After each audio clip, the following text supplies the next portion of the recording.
All right. So, welcome to our first Walking Wednesday of 2025. These workshops will take place on the second Wednesday of each month from 12 to 12:30. But if that time doesn't work for you, don't worry. We're going to have each of these sessions recorded so you can just watch at your convenience. But for those of you who don't know me, I'm Kirsten Philpott. I'm one of your Salt Lake County Employee Wellness Health Educators and host for these sessions. Unlike our usual workshops, Walking Wednesdays are all about movement. The only slide you're going to see is the one that you see on your screen right now. There won't be any chat participation required. However, if you do have questions, please feel free to drop them in the chat or unmute yourself and ask. If you drop them in the chat, I probably won't be able to see them until the very end, so I'll answer questions at the end if they're in the chat. But think of this Walking Wednesday as a live podcast. You're just going to tune in, listen, and move your body. The goal is simple. We want you to be active during the 30 minutes. So you can walk at your desk, bounce on a yoga ball, do some desk yoga, or take a walk around your building. Whatever helps you to stay moving throughout the duration of the workshop. Today, I will be walking at my desk treadmill. So if you see a little bob or hear me out of that is why. So I encourage you to plug in your headphones and join me in some movement. This year, we're making a small change by letting you choose the topics for our Walking Wednesdays. You'll see a QR code on your screen. And at the end, I will also drop the link in the chat. And this will take you to an anonymous survey where you can submit questions or suggest topics. I'll review your responses each month, and then I'll build the workshops around what you want to learn. So, for example, today is a Q&A session where I'll answer some of the questions that were previously submitted. If we get a lot of similar questions, I'll probably dedicate a full session to that topic in the future. And of course, while I'm not an expert in everything, I'm going to do my very best to provide accurate, science-backed answers from reliable sources. But I do ask for a bit of grace, as I may not have all the answers, but I am committed to sharing the most accurate information I can receive. And just like anything, we always encourage you to speak to your doctor and your provider for more specific, tailored health and wellness related questions. Now, let's get moving and make the most of this time together. So with January upon us, many of you asked questions about diet, fitness, and weight loss. And so today we're going to dive into some of these topics. The first question is, how can you improve your health every day?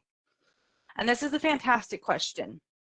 To answer it, and to answer a lot of questions, I often draw inspiration from Atomic Habits by James Clear, which is a book I frequently reference. In it, Clear shares the story of Sir Dave Brailsford and his transformation of the British cycling team.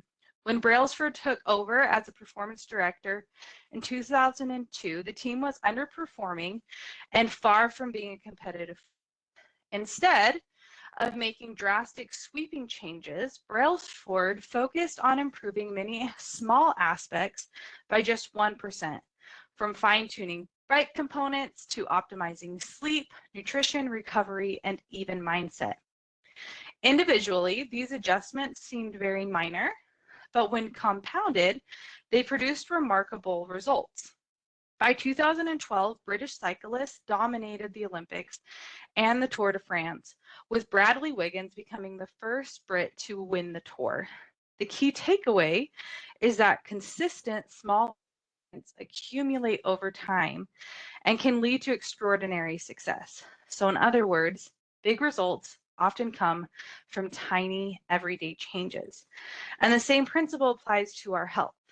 Instead of focusing on large, overwhelming changes, we want you to aim for small, incremental improvements each day. These might include adding 1 extra cup of vegetables to your lunch, increasing protein at breakfast, parking further away from the entrance to anything, to work, to the grocery store, taking the stairs, doing squats while brushing your teeth, or even walking for 10 minutes after each meal. The possibilities are endless, but the key is to start small and add healthy behaviors rather than subtracting or restricting. By shifting our focus from eliminating things like certain foods, calories, or leisure activities to adding healthier behaviors, we bypass that rebel mindset that often resists restrictive goals. When we add positive actions, we naturally crowd out the unhealthy behaviors without ever having to force ourselves to quit them. Over time, these small daily improvements will accumulate and the undesirable habits will gradually fade away, often without us even noticing.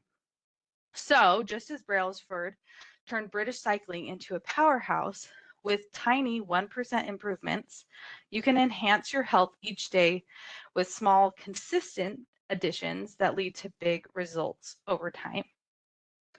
Okay, next question. So the question was, I'm confused to or not to eat carbohydrates. What is appropriate? Once again, at the beginning of the year, I think that this is a fantastic question and one that's often misunderstood. So we're going to break it down. The way we're going to do that is first talk about what is a carbohydrate. Carbohydrate is one of the 3 primary macronutrients essential for human survival, alongside protein and fat.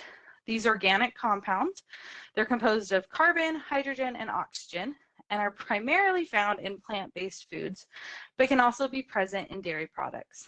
There are 2 main categories of carbohydrates.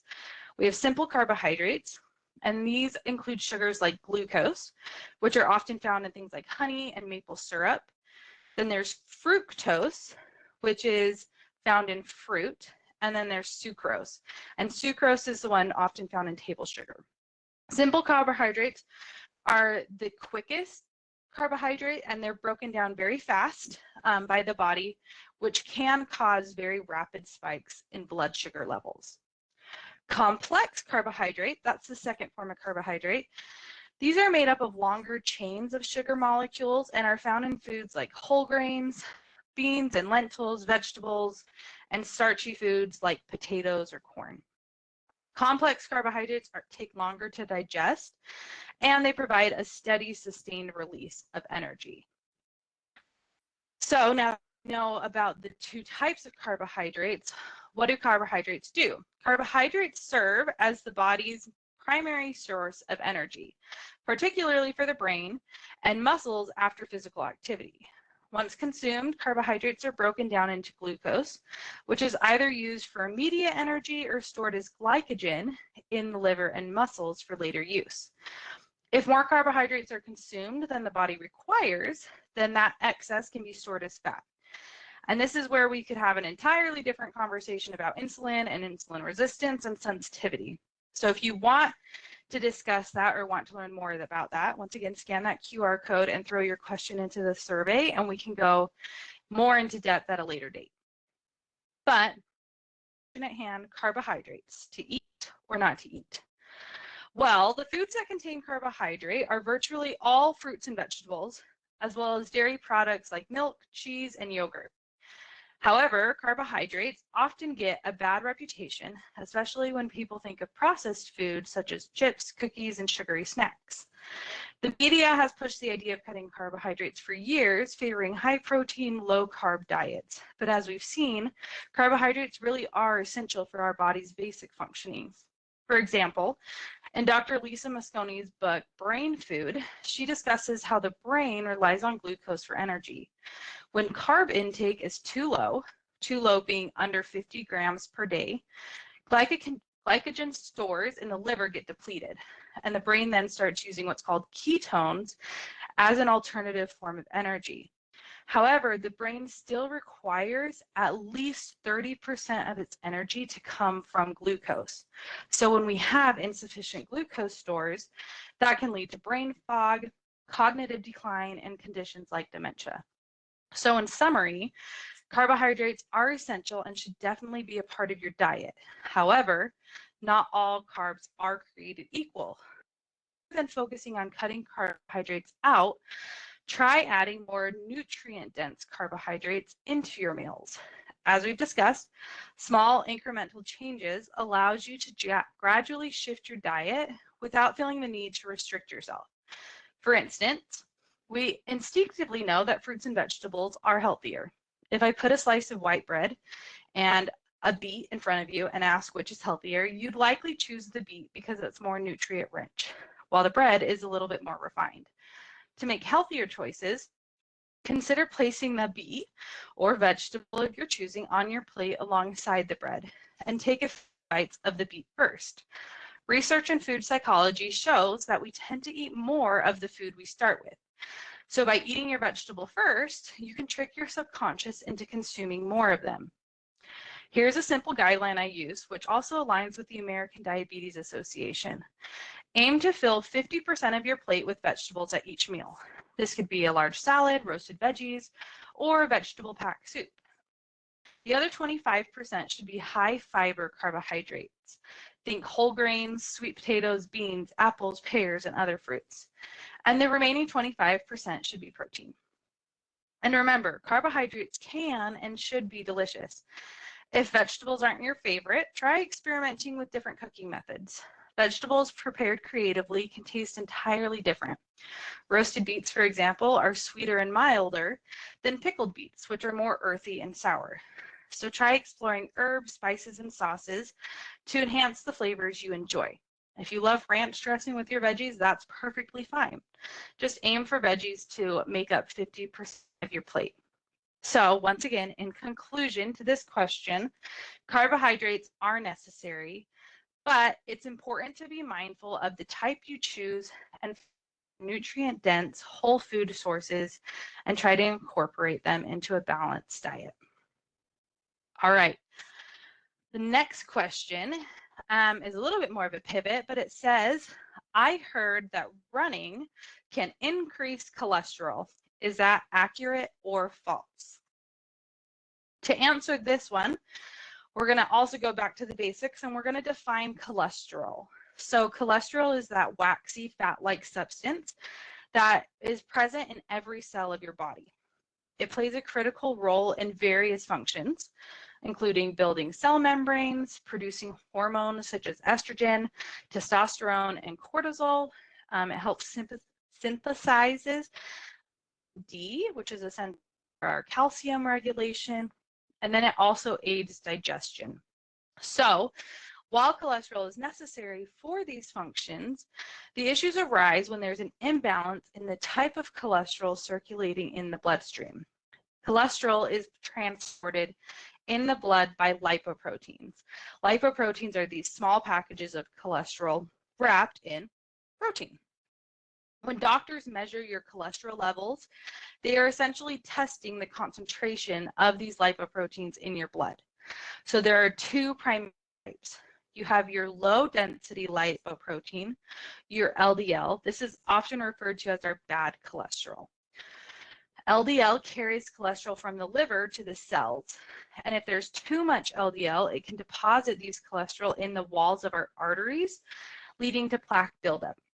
Over time, this plaque narrows and hardens the arteries, a condition known as atherosclerosis, which increases the risk of heart disease and hypertension. High-density lipoprotein, or your good cholesterol, carries cholesterol away from the cell and back to the liver where it is processed and eliminated from the body.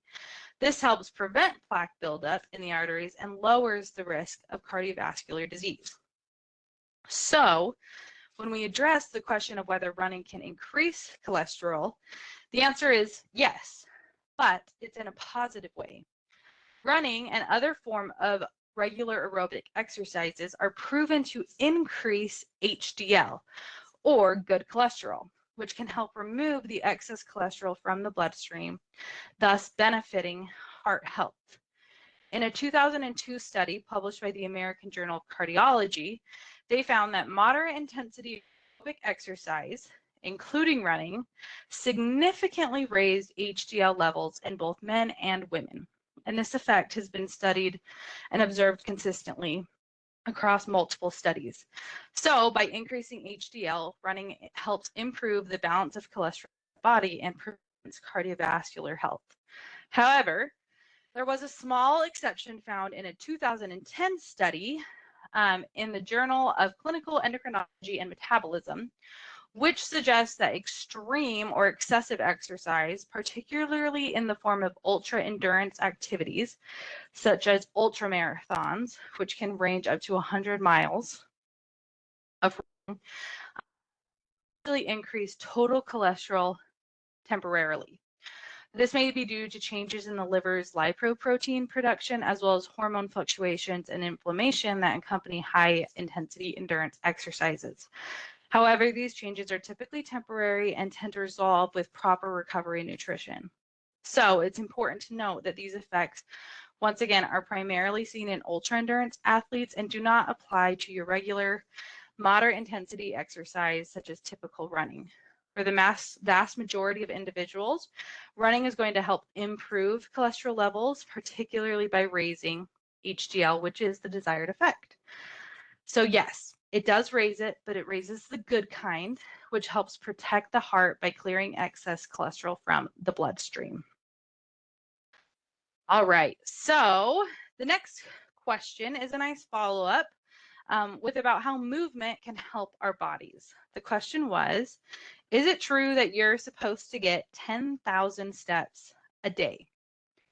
First, we're once again going to explore where that 10,000 step goal even came from.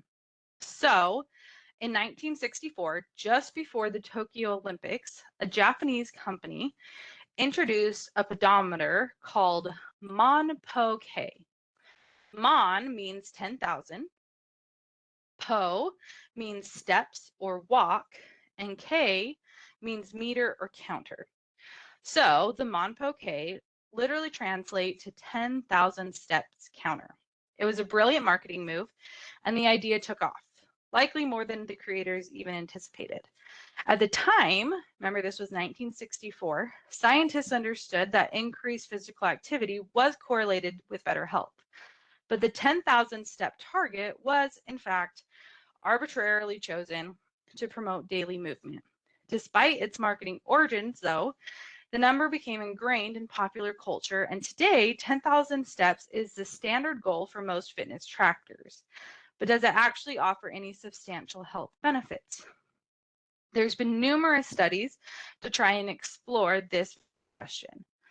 A significant study following over 16,000 women provides some insights. Found that women who were previously sedentary, averaging only about 2,700 steps per day, saw a 41% reduction in mortality risks when they increased their step count to 4,400 steps. This improvement continued up to 7,500 steps, after which the benefits plateaued.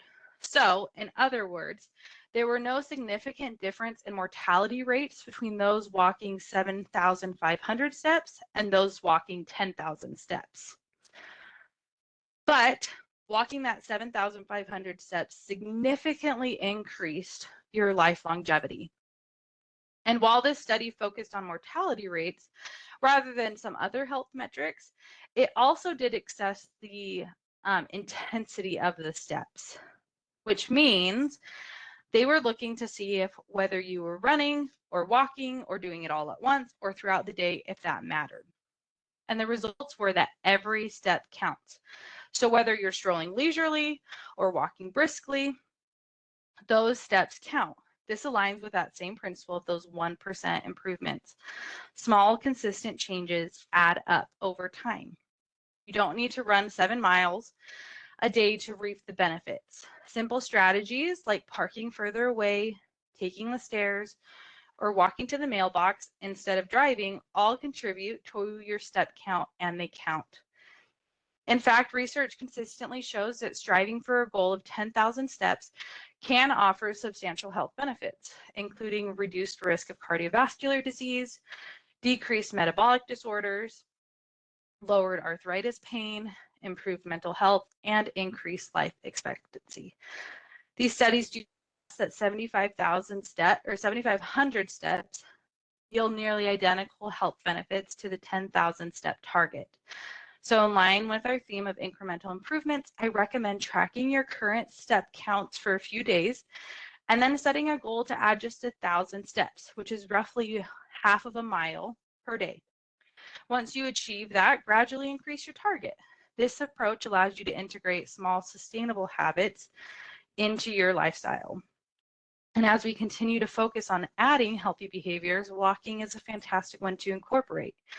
And if you're looking for more support beyond our monthly Walking Wednesdays, our employee wellness program also has some exciting opportunities coming up. Our Walk with Ease class is a 6-week in-person walking program and is starting on January 28th. It's designed to help those with chronic conditions like diabetes or arthritis, as well as anyone working on improving their stamina. Over the course of the program, we focus on walking safety and gradually building endurance from 10 minutes to 30 minutes of walking per session. If you're interested, I encourage you to check out January's Employee Wellness newsletter and register there.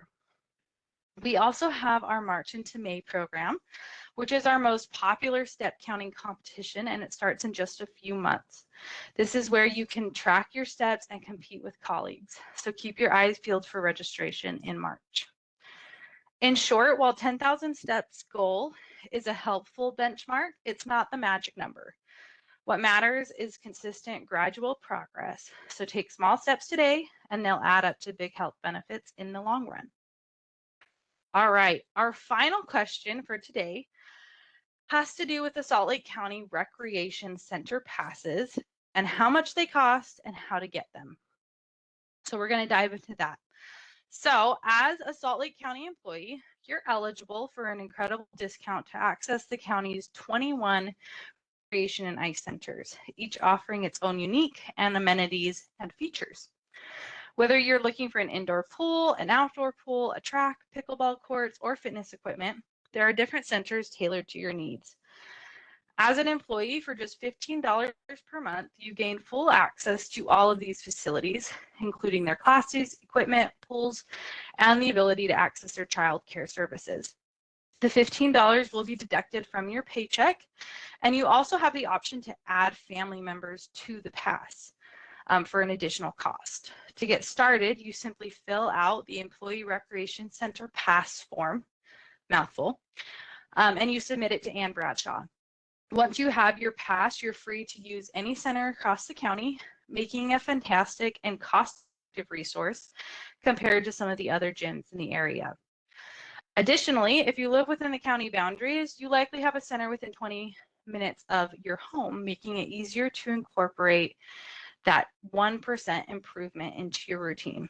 It's convenient, it's affordable, and it's a great way to stay active and take advantage of everything the county's recreation centers have to offer. All right, so those were our questions for today. If you have any additional questions for me, please feel free to throw them in the chat. I'm also going to provide you some links with everything that we talked about. So you should see in the chat that I have a link to our question submission survey, as well as our registration for each of these Walking Wednesday workshops. We have our Walk with Ease registration link up there, as well as where you can access that recreation pass that you just need to email to Ann. But that's all I have for you today. Don't forget to submit your questions for next month's workshops. And thank you so much for joining me. If you have any additional questions, I'm going to stay on and continue walking for the next 5 minutes. But other than that, I hope you have a wonderful rest of your week. Thanks, everyone.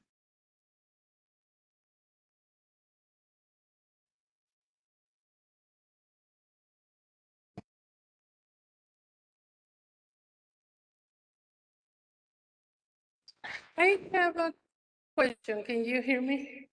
I can hear you. Okay. So this one is not, it's different from the one for chronic disease or some. Say that one more time. You It's different mentioned, from the what? it's something different, right? I'm not sure I understand your question. Say it one more time. So I'm a little confused with the walk for people with illness or chronic Our walk, disease. Uh-huh. yes, our Walk with Ease class. Uh-huh. Yeah, so our Walk with Ease class is one of our evergreen classes. We host it several times throughout the year, and it's a 6-week in-person course. And for starting on January 28th, it'll be held during the lunch hour at the Government Center. But it's anyone who's like struggling with arthritis or any form of chronic disease, or maybe just hasn't been active in a while. They can go and attend, and it just starts slowly, and we walk together as a group after a little bit of learning. And we meet each week as we can expand our ability to walk for a little bit longer. And I'm sorry, I am in a spot where I can hear very well, but those six, those other personal classes, or not personal, but in a group class in person, will be here too, or evergreen? They're hosted at the Government Center in person.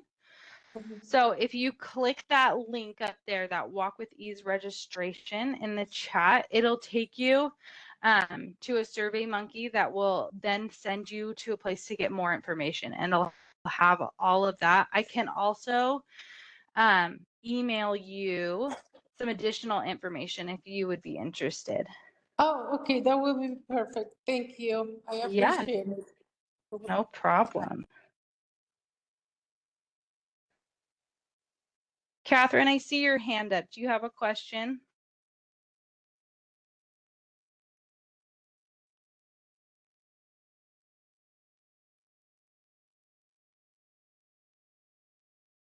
Lori, if you'll throw that into the survey, I can definitely look up some of that information for you. That way I just can make sure that I keep track of that question. Oh, awesome. Thanks, Catherine.